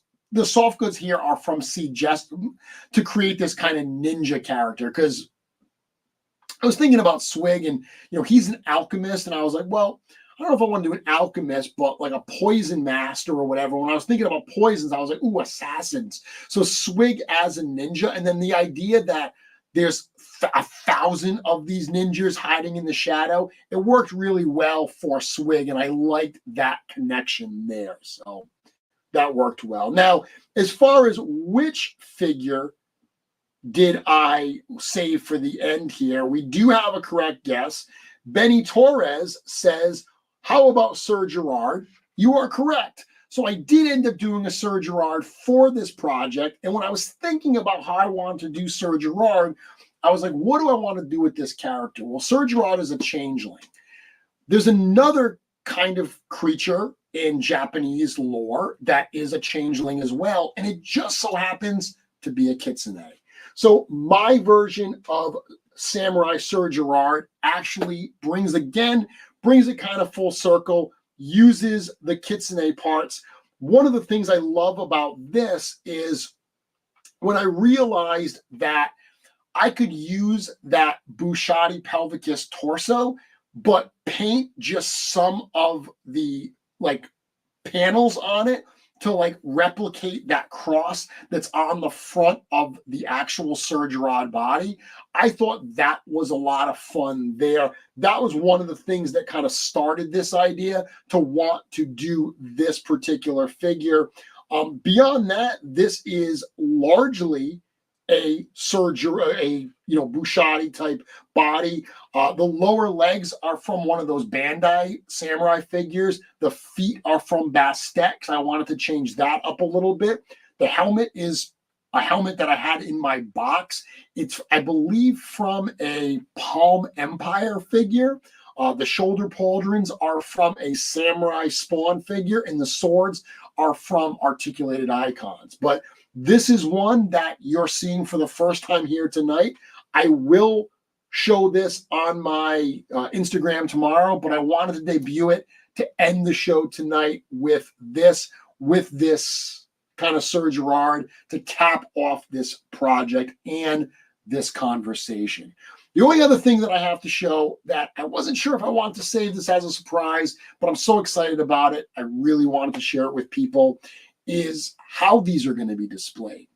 So last year, or 2 years ago, I should say, when I was going to display the critters, I reached out to a diorama maker called Bobachuk. And Bobachuk made me this awesome dojo. I still have it. This is actually one of the only dios that are in my actual display. A lot of my dios are in the garage because I use them for photos. This is on display in my collection. I love it so much. So I reached back out to Bobachuk this year, and while the dojo will be coming to display this in, Bobachuk made me a couple of other custom dioramas. If you're looking for my booth and you're looking for this, one of the things that you will see is this incredibly cool Nori gate that he made me. It is gigantic. He just put some of those figures in front of it to show size, but you can look at Kurzog. Based on Kurzog, you can get a sense of how large this is. And he even has some kanji there, which he said it says Mythic Customs. I used like the Google Translate where you can like show it something and it tells you what it says. And it actually did say Mythical Customs. So thank you so much, Charles, for doing these projects for me. They're going to really, really make this display so much more special at LegionsCon this year. Thank you to everyone who joined me tonight, allowed me to share kind of my enthusiasm for this project with you. It is 9:16 now, but I've got some time. I've got a few minutes. So if anyone has any questions about LegionsCon, today is the last time I'm going to be here doing this show before that actual show. Next week I am taking off, not only so we can have 200 line up with Mythic Week, but it's going to be the day before Halloween. So I'm going to watch some scary movies with my family. Right now on the playlist, we have Trick or Treat, which is one of my favorite Halloween movies. Not the one from the 80s that has like the demonic rock star. That's an awesome movie as well, but not that one. The one with Sam in it, by Michael O'Doherty. And then we're going to follow that up with one of my all-time favorite movies in general, Lost Boys. So we're going to do Trick or Treat and Lost Boys next Wednesday. Now, I do know that Curtis had a cool question for me, so let me go there. And he said, we've seen you do some things early on that weren't available in Mythos that have since made it in the line. How has your customizing background helped in your work with Eric in your 4 Horsemen role? That's a great question. It's definitely helped me see combinations of parts and see how to use parts that we already have in the library to create brand new things. The monk, Gaspar the monk, is a perfect example of that. I mean, Curtis had made a monk years ago using the parts that were available and compromising for a lot of it. So thinking about that same mentality and seeing new parts in the line that could replace the compromises I had made years ago definitely allowed me to say, like, hey, I think it would be super cool to get a warrior monk into the line. It's a kind of character type that we don't currently have. That type of thinking of having to make do with the parts that are available to create an idea, that has certainly helped me when it comes to, thinking about some of those. It's a very different process. Like the line working on for G-Con, that's a very different kind of wave, because that's not like, hey, let's look at the library and see what we can make out of this. That is sculpting stuff from scratch. So it's more of the waves that require us to use some existing parts that customizing background definitely helps. And I know Joe would say the same thing when Joe thinks about, like, adding parts to figures or fitting things and stuff, how he has customized over the years. He has said that helps him out a lot too. Let's see. Yes, Joe, there is a separate line for Armory experience tickets. So in the morning, like before we open the doors, before the armory opens at 8, probably about 7:45, we will have tickets for the armory experience that we will be handing out. Because we can only get so many through a day, we're going to hand the tickets out first thing in the morning, and based on your ticket number, you'll know when you have to return later in the day to hopefully do the armory. What we want to avoid is people just waiting in line for 8 hours to get into the armory. You wait in line, you get your ticket. If you get your ticket, you return later, and then you can go enjoy the rest of the con. Is there any way we can see a flat-out mistake custom or one that just didn't work out? I don't have one readily available to show. It has certainly happened. You know, there have been times, Andy, that, you know, I'm working on some. There have been days like a Saturday where I have time to customize, and I haven't had time to customize prior. So I want to maximize that. I want to take advantage of it, and just nothing's working. It's like every coat of paint just is horrible. I'm racing from my work desk to the sink to try to, you know, rinse off the paint. I've had multiple times where I've had to, even though I had time to customize and I didn't know when I would have time again, I've had to put down the brushes and say, I don't have it today. I just don't have it. And I'm getting more and more frustrated, and that's making the situation even worse. So I guarantee you that every customizer out there will say there are points where, for whatever reason, the universe seems to be lined against you and you just don't have it. My experience is the best thing to do. I know some people might say just push through. I walk away. I walk away and come back another day. And I've had projects that are so problematic that I'm so frustrated, I put it down. And when I come back a couple days later, it's right. And everything starts clicking. Is LegionsCon sold out? Not as of the start of the show. Let's see.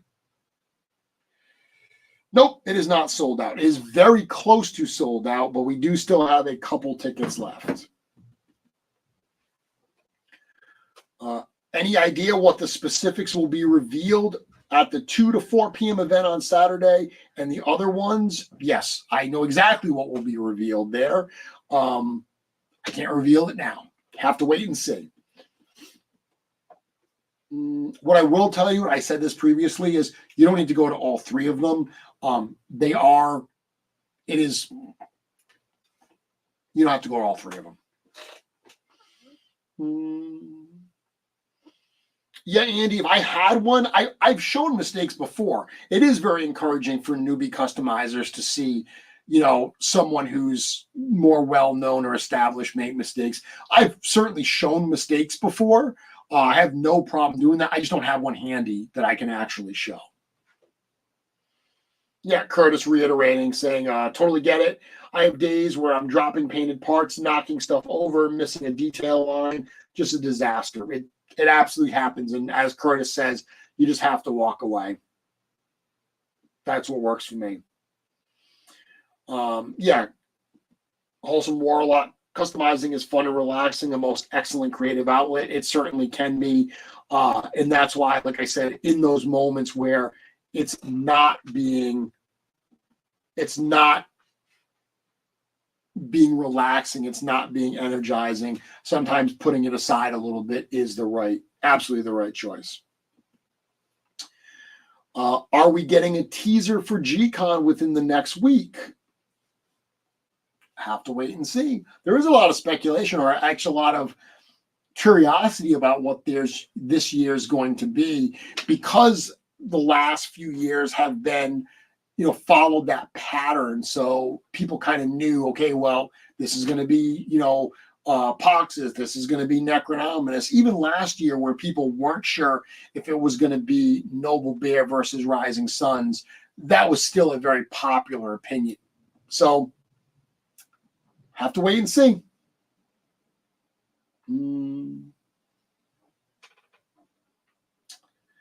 So with that, I think I am all caught up on questions. If anyone has anything else, you can certainly hit me up. I've got a few more minutes. But other than that, I'm going to be packing up. I'm already packed up. I've got everything ready to go for LegionsCon. I am so excited to get down there. We will be releasing in the coming weeks the full schedule for that. So whether you are coming to the show, whether you are watching from home, you have some of those insights. Well, we've released a lot of it already. If you go to LegionsCon.com, you can certainly download the schedule and you can get all that information of what happens when, and that even includes the stuff on Friday for GCon. GCon is going to be Friday, November 8th.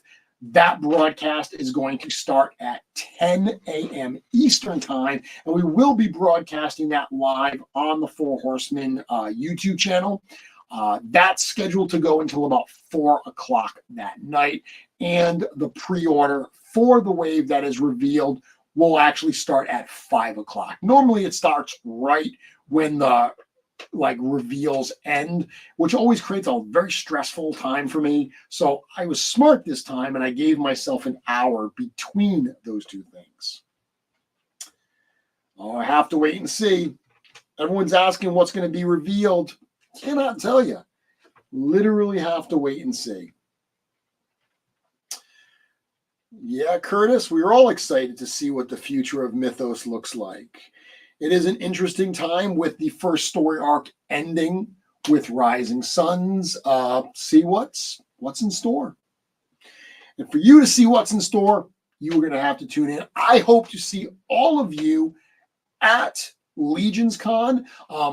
I will be back here, again, not next week, but the week after, at Live from Four Horsemen Studios for episode 200. The week after that, I will be back here. The week after that, I will be joined by Big Dub.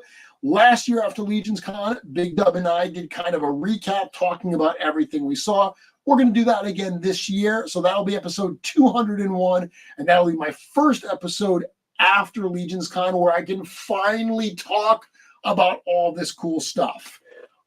I hope to see you there. I hope to see you at LegionsCon. If you do see me at LegionsCon, I say this every year, I am incredibly busy all of LegionsCon weekend, but please, for a moment, do not think I am too busy to stop and say hello. If you see me and you want to say hello, please do so. If for whatever reason I can't stop at that moment, I have no problem telling you that I'll be back and I will see you in a bit. But do not say, oh, I'll see him later when he's not busy. That point never actually happens. There's never a point that I'm not busy, but I am there. I am there to enjoy LegionsCon just like you. So hit me up, say hello, let's talk, let's chat Legions, let's have fun. LegionsCon 2024, mark my words, when I come back here in a couple weeks after LegionsCon, the entire world, everything we know is going to be different. Thanks, everyone. Yes, hugs are always welcome too. I have no problem with hugs. I will see you all in a couple weeks. Good night. LegionsCon 2024.